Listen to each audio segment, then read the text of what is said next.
As we continue our discussion about a Tennessee season to remember, and with Tina Fox, State Director of Victim Services, and Trina Scott, whose husband, David Scott, Clarksville police officer, was killed in the line of duty, a vehicular homicide back in 2002. You've been to so many of these parole hearings I'm talking about. How difficult are they on the family?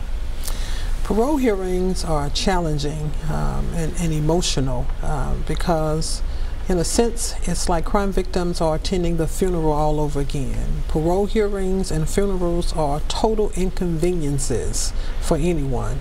And so when crime victims have to attend a loss of life case, they have to revisit the crime, they have to revisit the facts, they have to revisit the particulars, the specifics.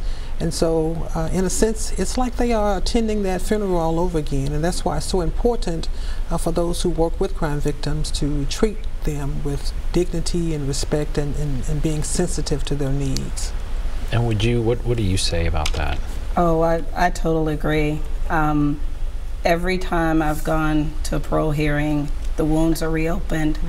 At the trial, I wasn't able to give or at the sentencing hearing, I wasn't able to give a victim's impact statement. I had to be questioned about how things impacted my life instead of me talking about that. And at the parole hearing, I not only have to tell my victim's impact, but I have to listen to the offender tell his viewpoint of what happened, his story of what happened, whether he, chooses to elaborate and tell untruths or not. I don't know, but that's an emotional thing. The first parole hearing, when I had to drive to Memphis, because I think it's South Central facility, almost in Clifton, Tennessee, it literally drained me. And I know how I felt at the funeral. It was, I didn't want to talk to anyone afterwards. I didn't want to do anything. It's like, just go home and put the covers over and mourn for another 2 months, 3 months. So it takes a toll on the victim's family and the victim's loved ones. It takes a toll on us. So it's like reliving it. Wow. All right, I want to go to Vicki here. Hello, Vicki, are you there? Vicki, are you there? Vicki, do you have anything to say? Well, we'll come back to Vicki. Is there anything we should do differently? Is there anything you would like to see done differently? And this would be from your perspective. What do you think? How is there a way that you have identified that the system could be better or not? Or what about that?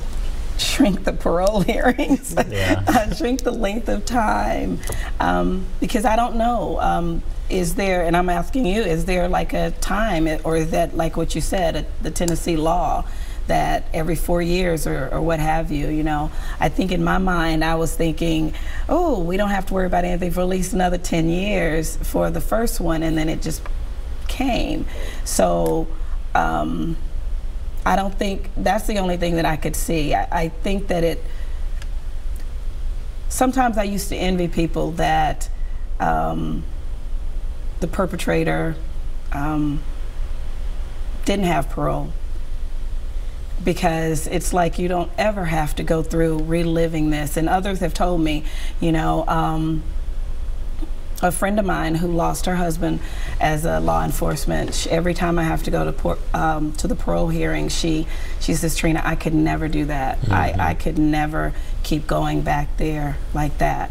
And so that's what I would see different. I would like that we know as a family, we know as victims' families, that it's 10 years from now or 20 years from now, but every 4 to 5 years is just really draining.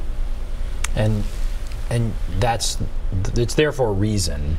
Yeah. But so is that possible to lower it, or not? I mean, this is state law, and it's just the way it has to be right now. Yeah, we have state laws that govern essentially everything that we do. particularly with parole hearings, with sentencing guidelines and things of that nature. So you have to know that it's not the best system, it's the only system. Yeah. And so we just have to go with it. We're going to take a break. We'll come back, wrap everything up, be back right after this.